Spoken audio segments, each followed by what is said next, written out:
Hello everybody, in this tutorial I'm going to show you how to get the clay pot in Windrose. So first of all, if you open your menu and go to discovery, you need to have the Misty Orchid discovered. This is going to unlock the schematic for clay pot. The Misty Orchid can be found in the coastal jungle biome, mostly in the forest. It's a blue flower which you can find on the ground, and it makes kind of magical noises when you come close to it. So to make the clay pot, you'll need 6 clay to make it, as you can see here.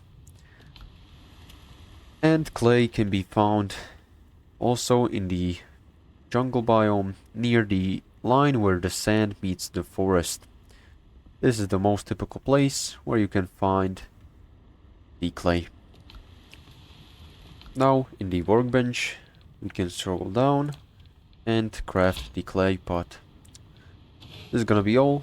Make sure to like and subscribe if you found this helpful, and see you next time.